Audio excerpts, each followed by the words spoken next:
Hello po mga kapatid, isang pinagpalang umaga na naman po sa ating lahat dahil tayo po ay makakapakinig na naman ng salita ng ating Diyos. Kaya ihanda natin muli yung ating mga puso, yung ating mga isipan ngayong umagang ito dahil mag-aaral, magbabasa at makikinig tayo ng salita ng ating Diyos. Pero unahin po muna natin ang magpagabay, magpasama, magpaturo sa ating Diyos. Kaya tayo po muna ay mananalangin. Magsiyo po tayo. Father God in heaven, aming Ama na nasa langit, aming Amang makapangyarihan sa lahat, aming Amang banal. Muli kami nagpapasalamat ngayong umagang ito dahil Lord, binigyan mo na naman kami ng pagkakataon para makapakinig, makapag-aral na naman ng iyong salita. Lord, muli mo pong buksan yung puso at isipan namin para lahat ng aming maririnig ay lubusan naming maintindihan. And I pray, Lord, na lahat ng iyong sasabihin ngayong umaga ay maisabuhay ng bawat isa. Maisabuhay ng bawat makikinig ng iyong salita ngayong umaga nito, Lord. Muli mo po kami samahan, turuan, gabayan, lalo-lalo na po ako. Para lahat po ng aking sasabihin ay galing lamang po sa iyong salita. Maraming salamat, Lord. Maraming salamat, Jesus. Maraming salamat, Holy Spirit. Dahil I believe, na tagumpay na naman ang gawain ito. Muli, Lord, pinupuri ka namin, pinasasalamatan. Sa iyo lang ang pinakamataas na papuri at pagsamba sa tanging pangalan na aming Panginoong Hesus na aming tagapagligtas. Lahat tayo ay magsabi ng Amen and Amen. At ito po ang aking channel.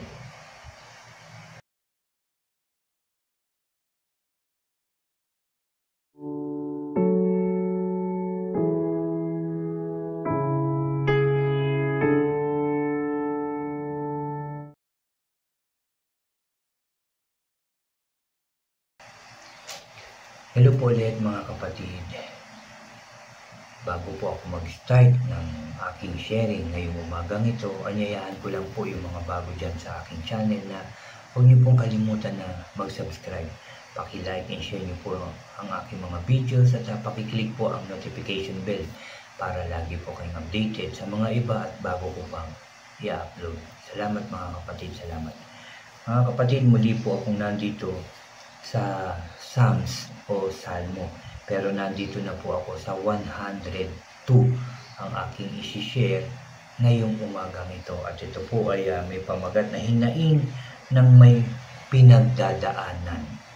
Ano po? Ito po yung 102 ng Psalms. At dito po ako dinala ng aking devotion sa verse 12 po. Ito po yung ating hihimayin ngayong umagang ito, itong verse 12.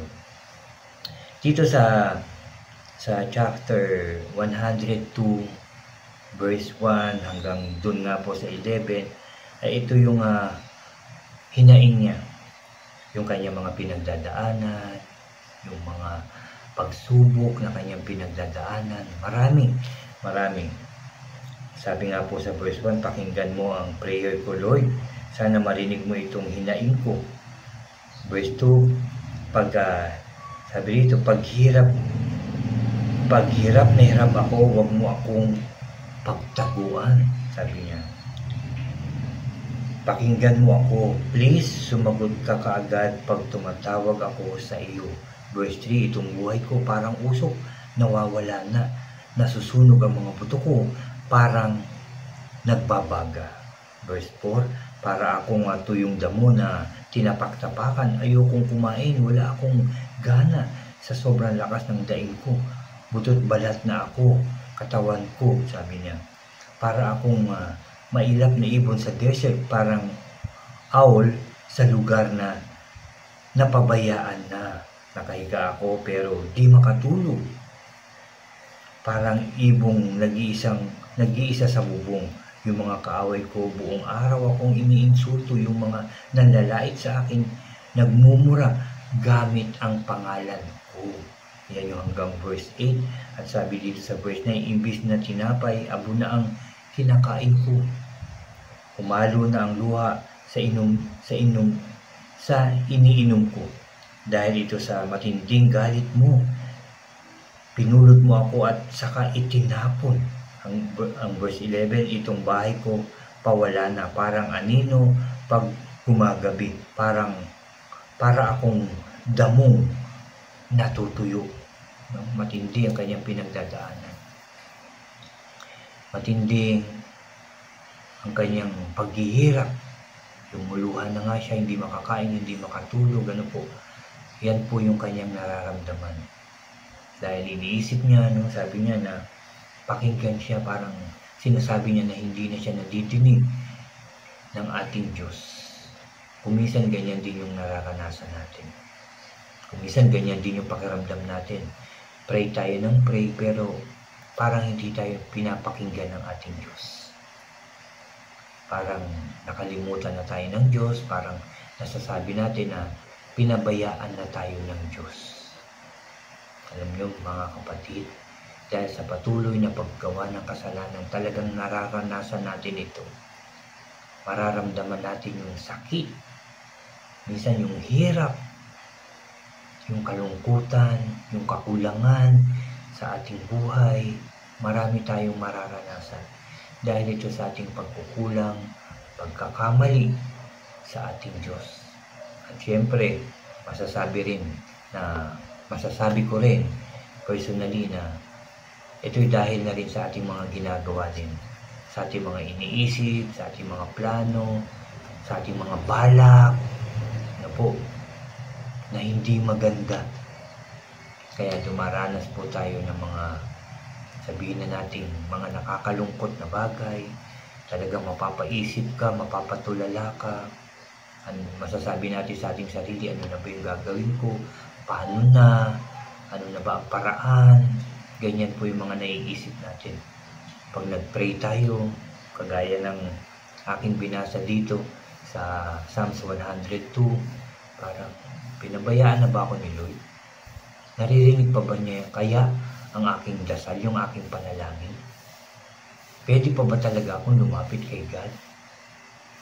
Actually, totoo po na pwede pa tayong lumapit sa Diyos. Ano man yung ating kasalanan, ano man yung ating mga pagkukulang, pagkakamali na nagawa, pwede tayong humingi ng kapatawaran sa ating Diyos. Basta nanggagaling sa ating puso. Dahil kikilos at kikilos siya pag nakita niya yung ating puso na talagang lumalapit, nagsisisi sa ating mga nagawang kasalanan. Makikinig si Lord, hihipuin ka ni Lord, aayusin niya, babaguhin niya, at makikita natin na kumikilos na ang Diyos sa ating mga buhay. Unti-unti natin makikita yung pagbabago. Una na ng ating sarili, ng ating kalakasan, ano po yung ating kinabubuhay. Biglang magiging maayos yan. Basta nagbalik loob tayo sa Diyos. Basta nagsisi tayo sa Diyos. Basta lumapit tayo, lungod tayo, umiyak tayo sa ating Diyos.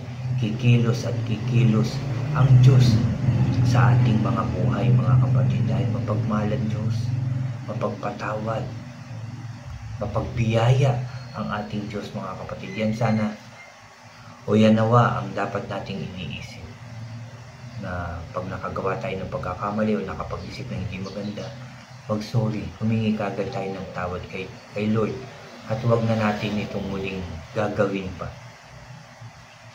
Sabi ko nga kanina, magiging maayos ang lahat. Unti-unti mararanasan natin yung pagbabago talaga ng ating buhay, ng ating pag-iisip, ng ating pananalita.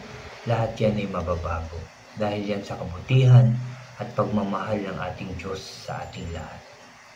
Huwag natin laging iisipin na kaya ko to, malakas ako, matalino ako, may pera ako, may pinag-aralan ako. Huwag laging ganun. Dahil lahat ng ating sinasabing yan ay galing kay Lord. Bigay din niya, kaya maayos tayo, kaya matalino tayo, kaya malakas tayo, kaya may pera tayo. Dahil yan sa ginawa ng Diyos sa ating buhay. Dahil nga, kahit hindi natin hinihingi, pinagkakaloob yan ng ating Diyos. Dahil yan sa kanyang kabutihan at pagmamahal sa atin. Kaya meron tayo, mga kapatid. Lahat ng nangyayari sa atin, makikita natin. Yun nga, sabi ko kanina, pag nagbalik loob tayo kay Lord, mababago ang lahat. At yan naman ang dapat natin ikwento sa ating mga mahal sa buhay, sa ibang tao, para din ma-encourage sila, para lumakas din yung loob nila, para magkaroon din sila ng pag-asa, para lumapit din sila sa ating Diyos, para humingi ng tawad, para humingi ng tulong, ng gabay, ng proteksyon, ng kalakasan, ng kagalingan. Pwedeng hingin yan ng mga nakakaranas ng hindi maganda, ng kalungkutan, ng paghihirap, yung mga sakit at karamdaman. Pwede natin i-share yung ginawa ng Diyos sa atin. At sabihin natin sa kanila, mangyayari din yan sa iyo kung lalapit ka sa Diyos, kung hihingi ka ng tulong, kung hihingi ka ng kagalingan, kung hihingi ka ng iyong pangangailangan, lalong-lalo na kung hihingi ka ng kapatawaran sa lahat ng nagawang kasalanan. Makikinig ang Diyos at aayusin niya kaagad ang ating mga buhay. Pwede natin ikwento yan. At ikukwento rin natin yan sa ating mga mahal sa buhay na kung sila'y lalapit sa Diyos, magpapakumbaba, magtitiwala, aasa sa Diyos, magiging maayos ang lahat. Diba? Hanggang sa pagkwento natin yan sa ating mga anak, darating din yung time ikukwento nila sa kanilang mga anak, sa ating apo, hanggang sa kaapu-apuhan natin, ikukwento nila yan, yung kabutihan ng ating Diyos. Pagka palagi yan ang ikinukwento natin, yung kabutihan ng Diyos. Kaya darating yung time sa mga susunod na salinlahi ng ating mga lahi, malalaman nila na ang Diyos ay mabuti, mapagmahal, mapagpatawad, at mapagpala ang ating Diyos. Na tunay na kumikilos ang Diyos dahil tunay na buhay ang ating Diyos, mga kapatid. At dito nga sa aking devotion dito sa verse 12, no? Nag-uumpisa pa lang po tayo. Sabi po dito sa verse 12, pero ikaw, Lord, forever kang maghahari. Maaalala ang pangalan mo sa lahat ng generation. Diba? Ulitin ko, verse 12. Pero ikaw, Lord, forever kang maghahari. Maaalala ang pangalan mo sa lahat ng generation. Ibig sabihin, pero ikaw, Lord, ang Diyos na nag-iisa, ang Diyos na nasa langit, ang ating Panginoon, forever kang maghahari dahil siya ang hari ng mga hari, hari ng lahat ng tao. Patuloy siyang maghahari hanggang sa susunod na saling lahi, hanggang sa mga susunod na generation. Siya ay Diyos pa rin at siya ay hari pa rin. Hindi yan magbabago. At sabi nga, maaalala ang pangalan mo sa lahat ng generation. Dahil nga sa pagkukwento natin, sa pagbabahagi natin na binago tayo ng Diyos, tinulungan tayo ng Diyos, inangat yung buhay natin ng Diyos, pinatawad tayo ng Diyos, naging maayos, naging masaya, naging matagumpay tayo dahil yan sa Diyos. Kaya maaalala yan forever. Ano man yung pinagdaanan natin, ano man yung mga pagdadaanan pa natin, kung hihingi tayo ng tulong sa Diyos, aayusin niya yan. May maikukwento na naman tayo na inayos, tinulungan, binago ng ating Diyos yung ating buhay. Diba? Kaya forever siyang makikilala ng lahat ng tao.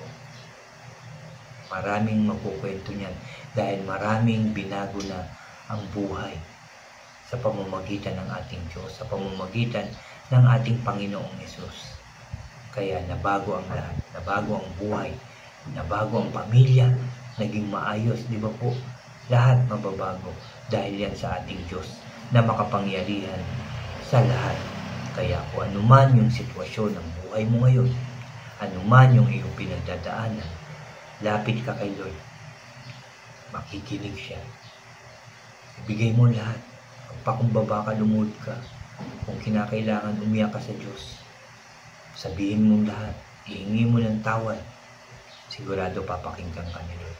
At humingi ka ng kaayusan, katuwiran ng pamumuhay. Yan ay ipagkakaloob mo. At yan ang ikukwento mo sa iyong mga mahal sa buhay, sa iyong kapwa, mga kapatid. Kaya patuloy na makikilala ang Diyos sa lahat ng saling lahi. na ikukwento natin na mabuti ang Diyos, mapagpatawad ang Diyos, mapagmahal ang Diyos, mapagpala, mapagbiyaya ang ating Diyos. Yan ang patuloy mong ikukwento, mga kapatid. No? Gaya nga sabi ko kanina, ano man yung sitwasyon natin sa buhay, ano man yung mga pinagdadaanan natin, ano man yung mga kakulangan natin sa ating buhay, sabi ko nga kanina, dahil yan sa ginagawa natin.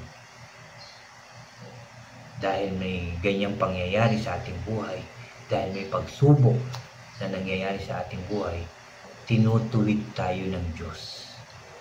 May gusto siyang ayusin sa ating mga buhay.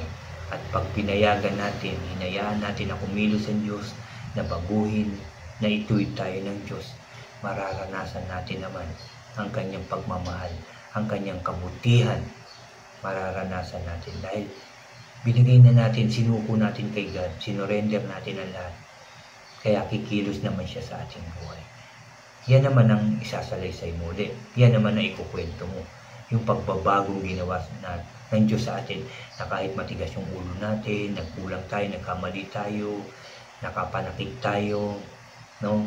Nakapagsalita ng hindi maganda, talaga nagkasala tayo.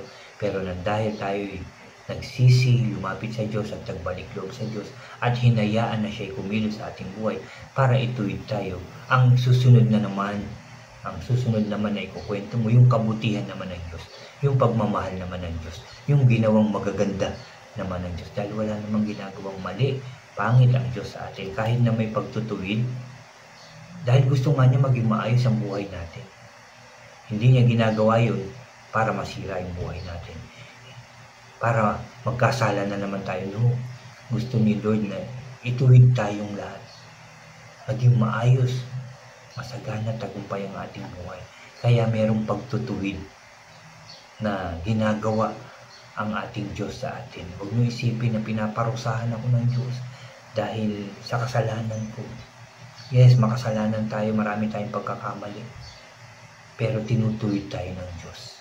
Pinapakita niya, yan kasi kaya ka nagkamali, kaya ka nagkakasakit, kaya ka naghihirap dahil sa iyong kasalanan, kaya ganyan ang nangyayari sa iyo. Ngayon itutuwid tayo dahan-dahan ni Lord. Yung pagtutuwid kasi hindi kumisan hindi kaagad masarap yun, kumisan masakit. Yan po yung mararanasan natin, mahirap.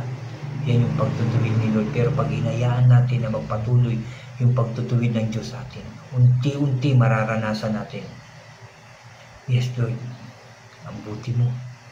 Dahil sa kabila ng kasalanan ko, ngayon, nagiging maayos na ulit ang aking buhay. Dahil sa kabutihan mo, dahil sa pagmamahal mo sa akin, dahil nang humingi ako ng tawad, pinatawad mo ko, nang humingi ako ng kaayusan, inayos mo ang aking buhay. Di ba po? Ganyan ang ating Diyos. Kaya kung magpapatuloy na tayo sa katuwirang ginagawa ng ating Diyos, sa matuwid na pamumuhay, hindi na tayo makakaranas ng matindi na sakit, mahirap sa ating buhay, dahil hindi tayo pababayaan ng Diyos. Hindi niya na tayo pababayaan, tutulungan niya na tayo. Meron man darating na pagsubok, pero kaya na natin dahil hindi tayo pababayaan ni Lord, dahil tutulungan tayo ni Lord. Yan po ang dapat natin gawin, yan ang dapat natin itatak sa ating puso, at yan dapat ang ikwento natin sa ating mga mahal sa buhay, para ikwento rin nila ito sa susunod na kanilang salinlahi. Amen po. At yan po ang aking devotion ngayong umagang ito. Basahin ko lang po yung 12, mga kapatid. Psalms 102 verse 12. Pero ikaw, Lord, forever kang maghahari. Maalala ang pangalan mo sa lahat ng generation. Siya dapat talaga ang hari ng ating buhay, mga kapatid. Para siya yung pagtuturo, mamamahala, mag-aayos ng ating buhay. Amen po. Huwag nawa na maging matigas yung ating ulo. No? Huwag nawang puro pansarili lang ang iniisip natin.